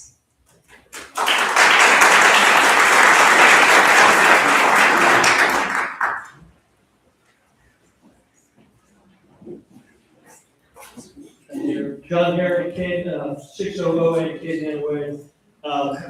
My question for the panel is that in character area 5, at the end of Hunter Street, is a series of 8 or so duplexes. With respect to the rules on character area 5 and step and so forth, does anyone know of any plans to convert those duplexes into some other kind of residential facility? Yes, thank you for the question. Before I answer it, I will say, again, this is a comprehensive plan and that we're talking about, and it's not tied to any specific proposal for any specific site. Now, we have met with representatives of the North Cross Housing Authority that owns that property, and they have expressed to us that those units, the duplex units, both on that site and on Autry Street, have gone way past the end of their useful lives. The units have gotten to the point where they're too expensive to maintain, and they do intend to do something with those units, but we have not been given specific development plans. They have not submitted anything for city review at this time. So I don't know if there's anybody in the room from the North Cross Housing Authority on the board that would like to shed any light on this, but that's really all that I can share on that property at this time. Thank you. Hey, I'm Stephen, North Cross One neighborhood. Familiar faces, and this is a lot fuller room. Last time, it was a couple weeks ago. This all started with me at the coffee with council, the city council, and I heard a lot of this, characteristic areas being changed, and it kept making me thinking, why? Why is this being changed after being approved in 2024? And I thank you for bringing up how it's not changing like the zoning draft with the comp plan. The city council, talking with city councilors, I asked a question, I said, based on these characteristical changes that you're adding, could this help and also maybe hurt developers getting approval for the zoning committee? And the councilor said, yes, it can help or hurt. So I can only imagine when you add medium density housing to Hopewell Woods area, which is area 5, we add that phrase there now. Well, that's pretext. That's mom, dad said it's okay, he said it's okay. You know, because the comp plan says that's fine, because that's kind of the characteristics of the building. So we'll approve these apartment buildings. That's what it sounds like to me, it's a pretext. And don't be lost on, 7A, 7B, there's a lot of important things all across our area. And it seems like it's just being brushed over, or they want us to divide it so we're all kind of annoyed about certain little things. That way they can scoot it under the rug. But make no mistake, Area 5, as Josh Barr even confirmed on the city council, not just Area 5, but across Norcross, there are 3 proposals for apartment complex buildings. 4 now. Ironically, they were proposed last year. When was the same time that all of a sudden changes need to be made on the comp plan? I'm not a lawyer, I'm not a private investigator. But man, oh man, something smells. Something smells good.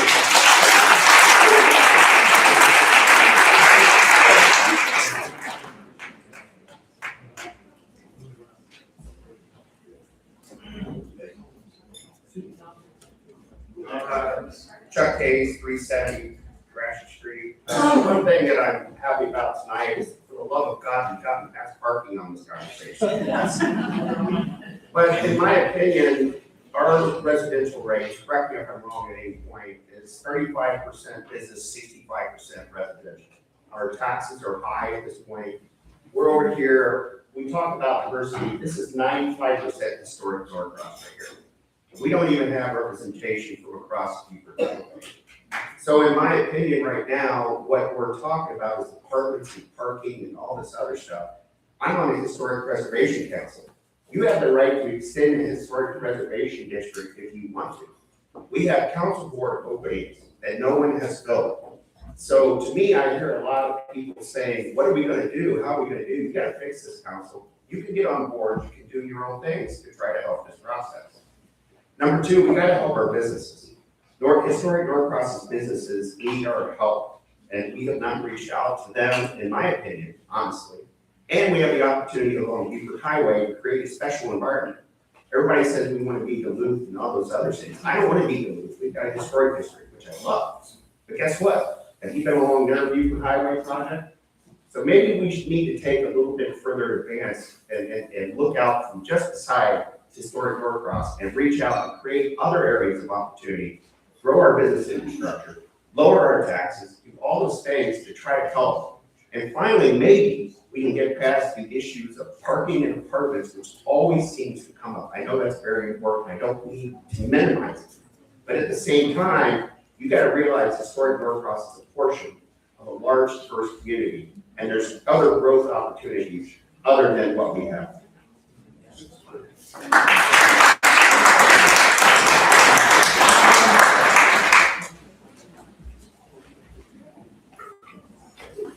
Yeah, I'm Martin Thurley, and I live in Old Norcross Glen Drive. The answer to the question about the duplexes on Pine Street is likely exactly what was done on Mitchell Street, with the exact same duplex, which was built Walton Crossing Apartments, which I think Jeff mentioned was 90 apartments. So that's what we're looking at, and I don't know the space differential, but we're probably talking at least that. I don't understand why. If this plan is setting the character for Norcross, why we can't be a place to imagine? And the imagine, and in this plan, we said we want owner-occupied housing throughout the community, and let that be a guide for us. At the council meeting, it was said that there is an entire neighborhood off of Mitchell Street that is owned by, and it's not even apartments, it was owned by a developer or some outside interest. So while it may not even be apartments, I know we're all concerned about apartments, which I definitely am. I do not want apartments. I do not want any in that area, because that is right next to where I live. And I think it goes completely against the single-family housing, which is in that character area, which you had a slide up a minute ago, that said, let's not impact the current single-family character areas, which this would in fact do, in my area. I mean, duplexes are one thing that's been for a while. That's a whole lot different beast than a bunch of apartments. And so what we really need in Norcross is we need basically communities where people are invested in Norcross. And that's what our character plan should say, is that that's what we're looking for, and not people who come here for a year or two. I drove in, I had to work in Midtown today. The whole way back was nothing but townhomes and apartment complexes from here to there that's been built over the last few years. That's, I mean, if I want to imagine that, I'll go imagine over there in a place. I'll go live next to the Belmont, which is a whole lot better than no offense to Norcross, but I moved out here so I can own property. And the other reason why I live in Norcross, and thank you to the Norcross Police Department, that's why I've been living here for 20 years plus, is because of the Norcross Police Department. We don't live in Peachtree Corners, because the crime in Peachtree Corners is worse, in my opinion, I could be completely wrong, than it is here. You want to know why the people are moving, or where our gap as far as the economics and people living in Peachtree Corners and Norcross is closing? It's because people are getting smart and seeing that they don't have a police department over in Peachtree Corners, so we're relying on Gwinnett County. So they go, hey, look, I can live in Norcross, which has got a police department, which has a very fast response time whenever I have an issue. And so that's why people live in Norcross. There are things that we can imagine, there are things that we can offer that all these other places can't. Let's be something that everybody else isn't, everybody else is apartments. So I don't think, or basically some other form of rented place. We don't need that in Norcross.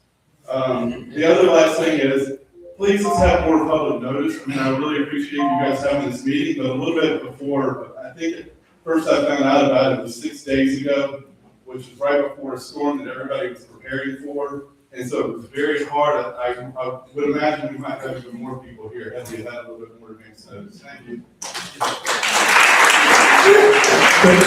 That's a good reminder, we do have a panel, we do have paid professionals all around here, if you want to ask a question.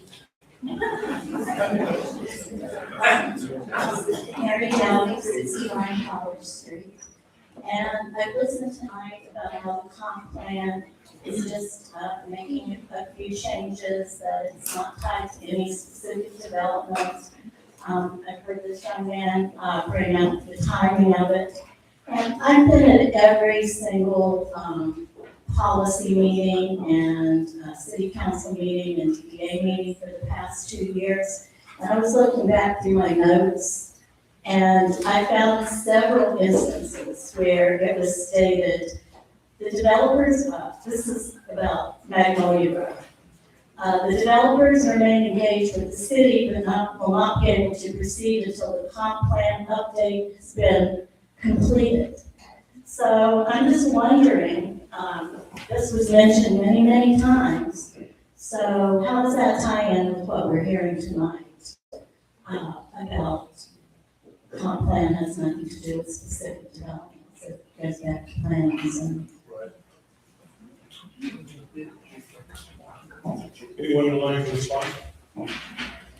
I'll just repeat what I said, the comp plan amendment, the mayor and council voted last May to hire Emily Morris to prepare amendments to the comprehensive plan. If you'd like to know why the mayor and council voted that way, I suggest you speak with them outside of this forum.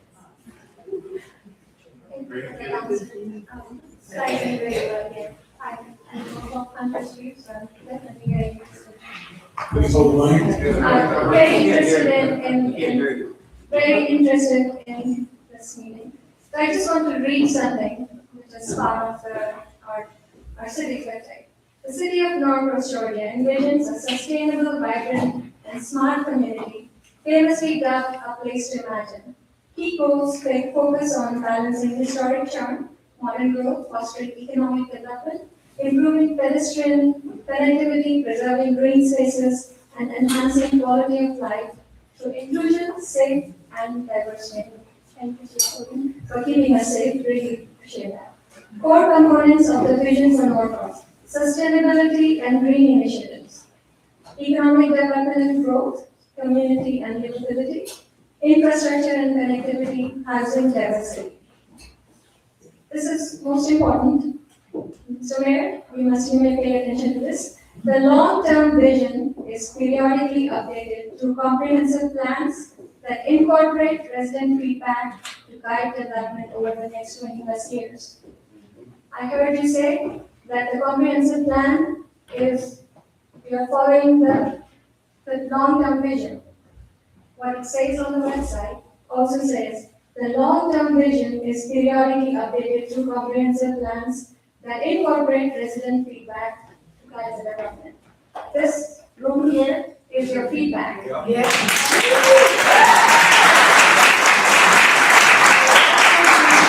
don't we update the comprehensive plan to get back on track with the vision that we had set? This is the place to imagine. My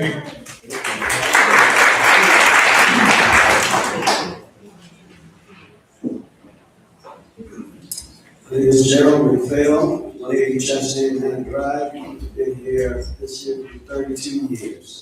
I have a question. I don't know the details of what's been put out. What I heard tonight, my question has to do with, are there goals for what percentage would be home ownership versus renters? I think that's a different question than whether we have a multifamily or not. And if I understand correctly, any proposal of multifamily would have to go through a public hearing. The question is, moving that 48 to a higher percentage portion. So, first off, there is not at this time any goal in the comprehensive plan that sets a target for a in the city of Norcross. And this process did not, as I said before, did not look at any of the goals in the process. It's just, again, shaping boundaries and character areas and some of the text in the area. So that is not a goal that, to my knowledge, the city has ever set. I'll defer to Eric about other communities and goals like that they've set and kind of the implications of them. And as I mentioned earlier, the comp plan only speaks to mixed use and multifamily. The comp plan in no way speaks to owner versus residential. That's not typically something that cities. Is that at city council level then? Would the city council make that determination? At the city council, yes. We can. Question. My name is Paul Sumner. This is a really difficult meeting. I've lived here 46 years in Farmington Hills with a vision of having a family-oriented community, one with charm. As the comprehensive plan from 2024 eloquently states, the city of Norcross is unique. It's a unique city and it brings charm. It has family-oriented character. That's why we moved here. Right? That's why all of you are here, I would envision. I raised 2 German shepherds, 2 beautiful daughters that went through the school system. And I served on planning and zoning. And you know what? I think the city of Norcross, up to today, has done a fantastic job with the previous comp plan and the zoning codes to protect and preserve that character that made us move and that attracted us to Norcross. I firmly believe, and I take exception to removing references to the comprehensive plan in the UPO. I think that is a great mistake. That is one thing that has preserved this beautiful oasis. Secondly, we aren't talking about the slide that was presented earlier. In every meeting that I've attended, the residents that took that small survey and probably attended a cookout, which I must have missed, they said they wanted community spaces, trails, senior living. They didn't say they wanted multi-housing. Now, the fact that developers have been driving this for over a year and a half for Magnolia, the big Avalon lookalike that one of our city council members would like to have down on Atlantic and Hope Bridge. I didn't move here to live next to an Avalon, folks, right? I worked in Windward Parkway for 10 years for McKesson Corporation. I could have moved there easily, right next to Avalon. We didn't. We love it here, and I think the city really needs to listen to all of our voices, put a pause on this amendment, and hear what we have to say. This is the first opportunity for this type of engagement from me as a stakeholder for the city of Norcross, and all of you. Thank you.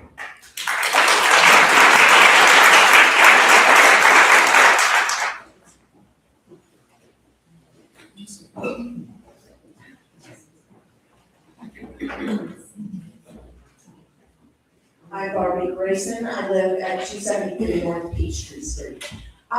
It has been brought up a bunch in lots of meetings about how people don't have notice of meetings and gatherings, and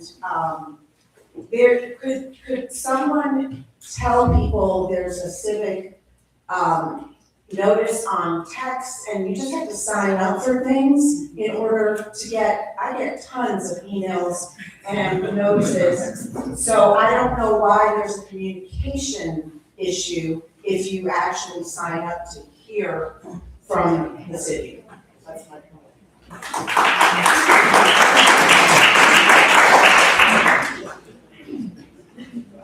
I'll take a risk and I'll answer that a little bit, City Manager Eric Johnson.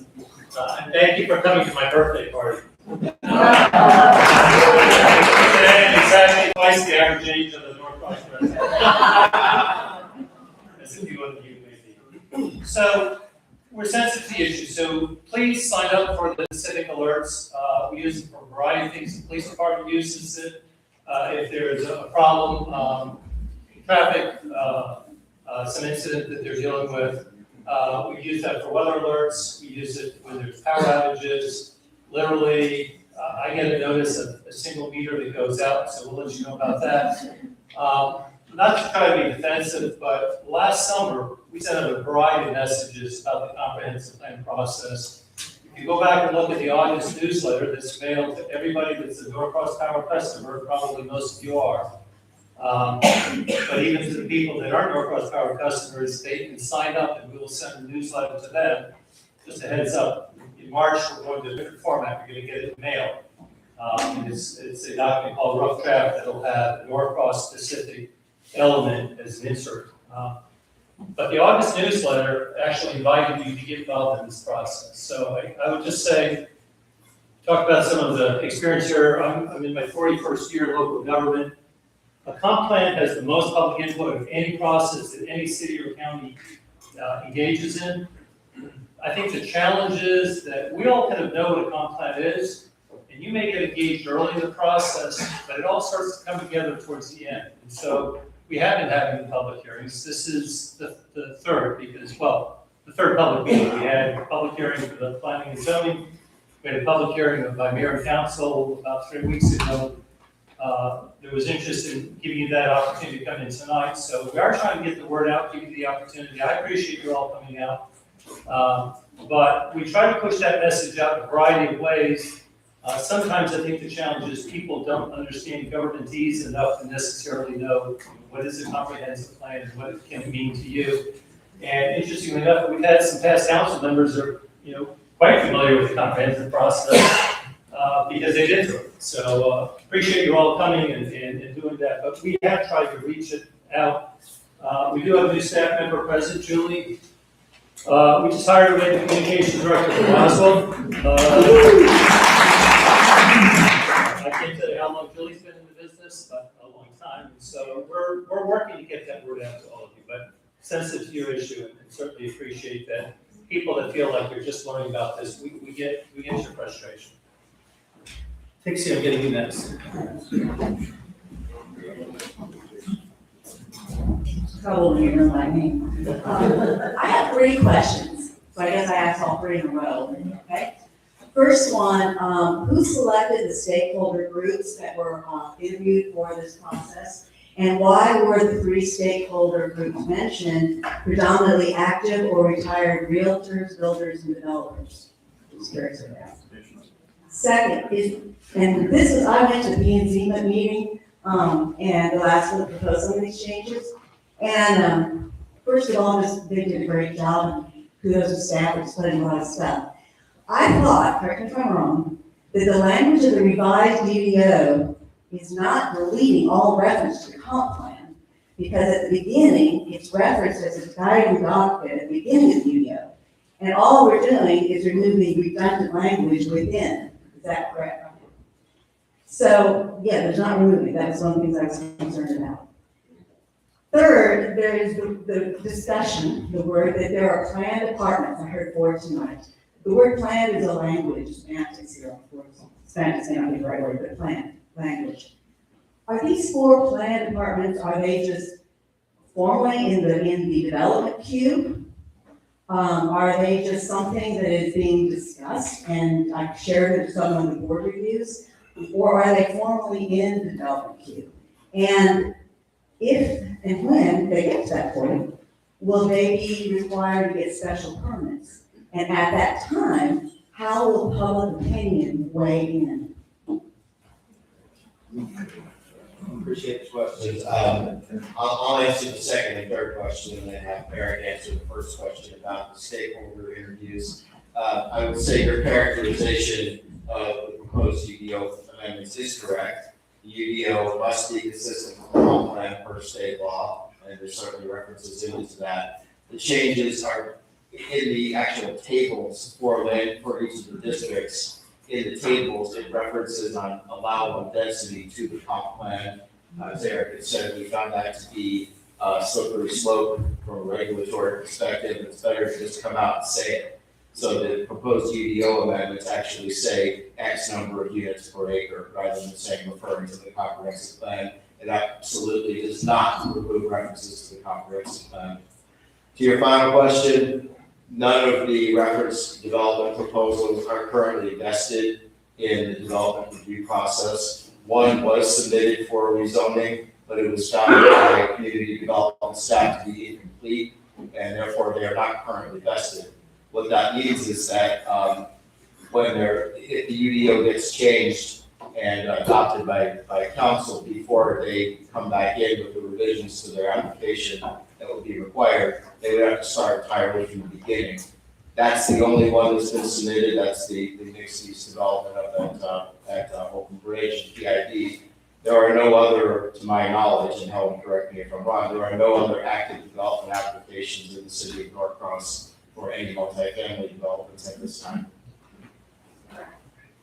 And I would like to add, and I'm not sure if I'm loud enough for all of you, the permitting software that we have does not allow us to determine who can submit an application or not. The way that the permitting software works is that if you give us your contact information, what type of application you're requesting, and a few documents, the program accepts it. So once community development staff looks at it, then we determine if it's complete or incomplete. And when it comes to public hearing cases, we do not accept any incomplete applications. In terms of the engagement process, so the goal of this process all along was to maintain, affirm, and enhance the vision that was in the original 2024 plan. So the engagement process, we worked with staff to say what voices may have not traditionally been able to participate in this process, and how do we reach out to some of those voices. So that's why we did the survey mechanism and meet and greets rather than traditional stand at the table public meetings, because we're still honoring that vision and input from the 24 plan for the public meetings. And then the focus group meetings that we have, you're specifically looking to balance, if this is the vision that the community has provided us, how do we make sure that from a market standpoint, that vision is something that we're putting it up in the plan, that it is viable and implementable from a market standpoint. So we weren't asking the DDA or the development community what they wanted. We were asking them, this is the vision that the community has given us. What strategies do we need to put in place to make that a market reality? And we use that input to try to frame some of the detailed text in the plan. My name is Arlene Cobb. I live on Coburn Drive. I have a quick question. The last meeting, you said that this all had to be sent back to the Atlanta Regional Commission for review. And I was wondering if that review process has been finished and what was their answer? Right, so, thank you for bringing that up. Under the Planning Act, the Regional Commission in each part of the state has the right to review local comprehensive plans, but only to make sure that those comprehensive plans meet the minimum standards for comprehensive planning in the state of Georgia. The whole document the state produced on that. ARC and the DCA, Georgia Department of Community Affairs, they're not reviewing the plan for the content of it. They're not going to say, no, we don't like this. This is, a home rule state. We are the city of North Cross, a municipality. We have the right of self-determination. They're just making sure that the plan meets the minimum standards for comprehensive planning. Now, that process has begun. It has been forwarded.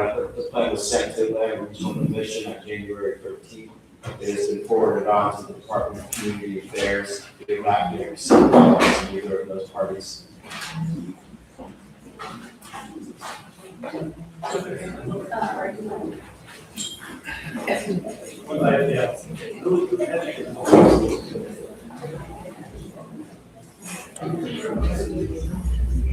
You're right.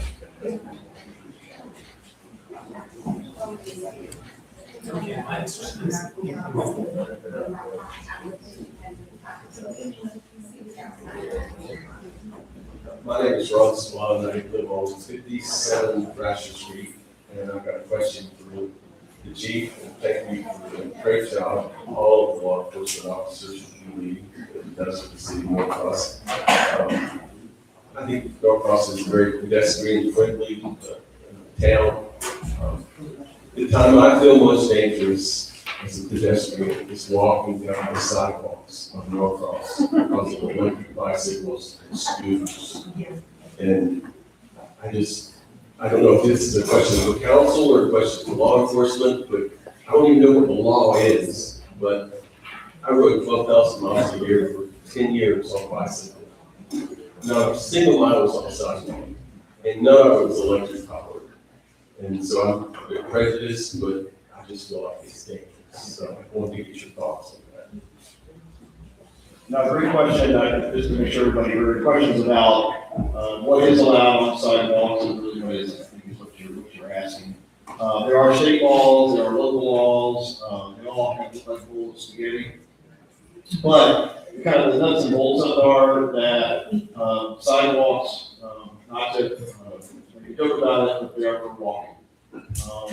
So they are not for bicycles, they're not allowed, bicycles aren't allowed on them by state law. We enforce it as much as we possibly can. We miss a lot of them, but we also get a lot of them as well. A lot of people just don't know, to be honest. And the argument we get is counter what you're saying, it's feel more safe there than we do on the road, and I get that. I've raised 2 boys, and I can tell you, I probably would feel safe putting them on the road as a child versus being on the sidewalk, so I get that. There's also what's called the spirit of the law versus the letter of the law. We are not going to tell a 7-year-old that you can get off the sidewalk and go onto the road, but I can tell you that we'll probably educate their parents so that they know that if there's an accident that's caused by that, then that 7-year-old and the parents probably would be get off. So they see the realities of that. So it is a dangerous situation. You're right. I think just the message would be, as parents, grandparents, neighbors, family members, we need to teach our kids to be safe. That's kind of the key thing. We need to be as we're in it. If we think that we're in a Mayberry town at times, we think that we're in a suburban environment. The reality is it's not. We are urban. We want the feel of the Mayberry, but we need to understand that it's all our responsibility to be safe. So by law, you can't be on it with anything but your feet, but it's also a safety concern that goes with it. So it's a great question. My name is Joe Beach. I live at 2110 Queens Court. We bought our house right after Paul did in 1982. And I can tell you, I've heard a lot tonight of sentiments and opinions of why people don't want multifamily housing, particularly apartments. And I have my own reason. Our house is at the corner of Holcomb Bridge and Queens Court. And I thank the chief for his statistics on traffic, because I can tell you, 85,000 cars are on Holcomb Bridge every time I try to pull out of my neighborhood. And it's being kind of funny, but it's true that Holcomb Bridge cannot handle more traffic. Certainly not. Certainly not 2 cars per apartment for 1,000 or 700 apartments. It's too much. The infrastructure is not keeping up with what we've done. Thank you.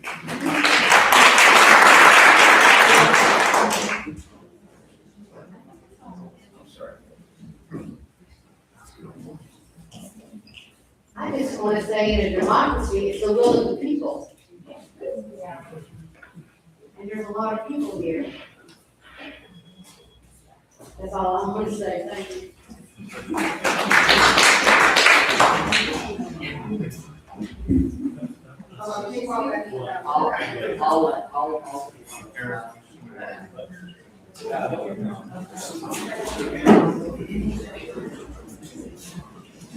Yes, I'm John Brokenstein, I live in West Canyon, and my question is really primarily to Eric.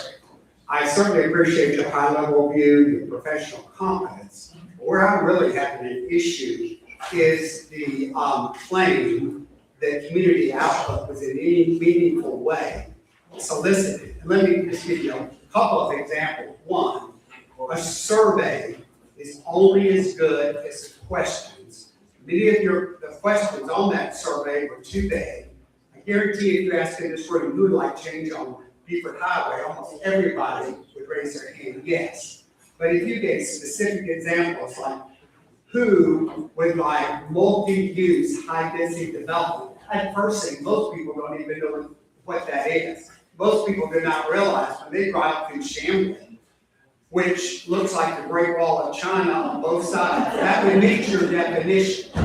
And so, one, to get meaningful input, people have to, I know you're professional, these terms may be like 1 + 1 is 2.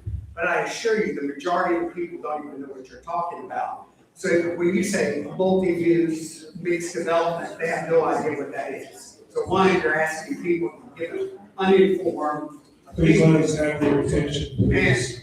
And the other thing is, I did go to all those community, quote unquote, community engagements, but even with a very small attendance, it was impossible to speak to people because I tried. And so, when you say you want to talk when the task is to get community engagement and you don't get it, it is not fair to present it, in my opinion, as a solid effort to be done. And true community engagement doesn't mean you're tied to what was done in the past. It doesn't mean that you're tied to what the council, what was initially the scope of the plan. It means to listen. So I'm going to ask you, when you've done other communities, is this what you did, or did you do something different? Because this just seems like a minuscule, very poorly executed effort for true community input. And one more example, like you look at a ballot on any election, you see these carefully worded questions. Do you support A, B, or C? Clearly, the question leads to an answer. And that's really, I just don't understand. Was it why this wasn't a more comprehensive? You kind of touched on maybe not enough money. What do you say? Yeah, so we introduce a full comprehensive plan effort every 5 years with DCA standards. There are specific community engagement activities, timelines, and milestones that have to be met. For most cities, when they do a comprehensive plan amendment, they do not do any engagement. It It's a red line to a document process. What the city specifically asked us to do under the scope of this amendment was to look at specific groups that may have been missing, preserve the scope that we were given, was preserve the vision from the 2024 plan, reach out to other individuals that may not have had a chance to participate, to try to embrace the diversity of the communities across, use that to affirm and augment the vision. And as I stated earlier, the vision that came out of that process is not substantially different than what was the vision in 2020.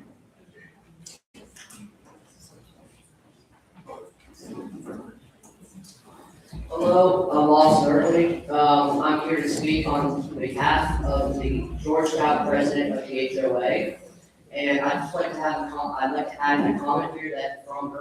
It says, no application is filed for apartments until the comprehensive plan is removed as a barrier. No developer will buy property until the comprehensive plan is removed. Now, that's all I have to say. Thank you.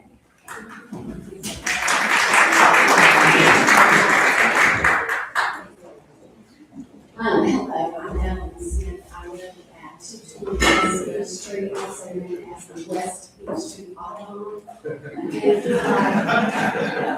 My revenue, chief revenue, just stay in my driveway and you will get all the revenue that you need as dog park that we're talking about. So the bottom line is, Belton character area is all you want. But the bottom line is, nobody wants a high density apartment building, period. Whether it's going to be safe or not safe, it's just the bottom line. Nobody here wants it. We're all here for the second time, maybe the third, fourth, or fifth time. We don't want this apartment. Let's move on from this.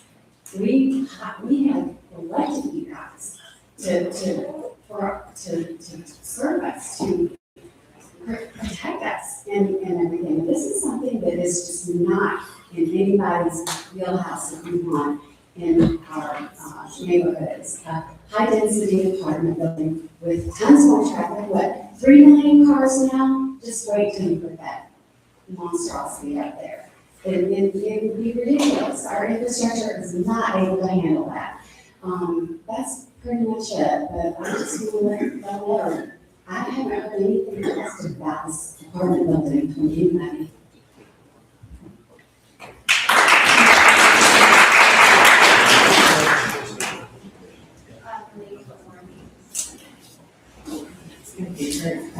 My name is Edie Green, and I live at 174 Park Drive. And I've been speaking a lot at these meetings lately because it's just quite frankly very concerning to me because I can't figure out the cart before the horse. Who's behind the cart? Who's on the horse? Who's on first? Who is running this show? Who is the one who is coming up with this idea for apartments in the first place? Because it doesn't sound like it's coming from the citizens. And we've been told that all of this stuff about the comp plan has nothing to do with apartments. We've been told that by several people in the know. And yet, what I'm hearing these other things about is the comp plan has to be changed to accommodate apartments. Unless I'm crazy. Is that what I'm hearing? So, the process is broken. And I've been saying this for weeks now, for other processes too. The process is broken. And when there's a breakdown of the trust in the process, that leaves us in a really bad state. I'm so upset about what is being revealed to us in little pieces, and that talk to this one, that talk to that one. I don't understand what's going on here. And frankly, I'm really concerned. So I just hope that this whole thing gets tabled, everybody gets better informed, everybody signs up for the emails and stuff. Maybe it should be on the report. Big meeting tonight. Apartments coming in. I mean, let's use it all as a thing. You know, I'm having talks, for or against doesn't pass the smell test.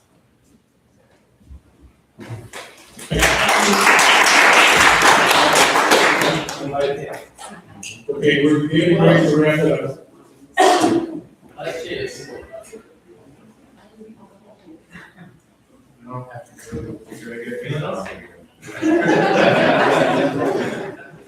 have one last question. What will it take for the city council to turn this down? Yes. Yes. When's the next vote? February 1.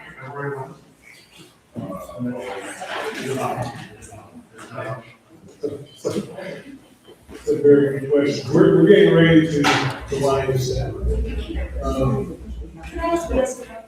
Yes, If this were tabled and this vote to require this to not require a special permit, doesn't that give time for an apartment developer to come in and have the right to build it without a public special hearing?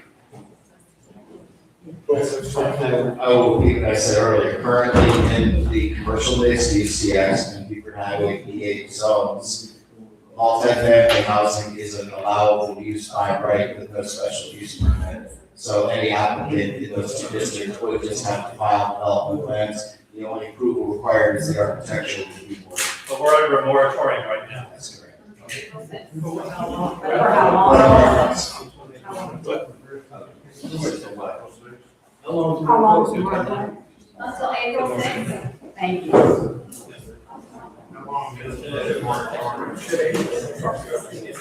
okay, again, I'd like to thank you all for being here tonight. And again, when I call this town hall meeting, if I can have your attention. When I call this town hall meeting, it was one out of the several of you asked me if I would call the town hall meeting. And I felt the topic was certainly, all these topics were certainly worthy of a town hall meeting. But secondly, I call this meeting because of transparency. I think everybody who knows me knows that I believe in transparency. And if it means standing up here with everyone else taking the legs, taking the heat, that's what it takes. That's what your elected us for, is to represent you. But tonight's town hall meeting is a great example that I feel about civic engagement at its best. We're thankful to the many residents who actually came out to share their ideas, to ask thoughtful questions, and to help shape your process comprehensive plan. And your voices are essential as we plan for future development. They really are. And as we plan for rezoning, and as we plan for investment, while preserving the historic character and the unique charm that makes Norcross special. So a sincere thank you to our presenters for their insights, and to our dedicated staff for their hard work and their preparation. And together, your participation helps to ensure Norcross remains a vibrant, a welcoming, great community, and a great place to live, to work, and to play. Not only for now, but for generations to come. Thank you all for being here.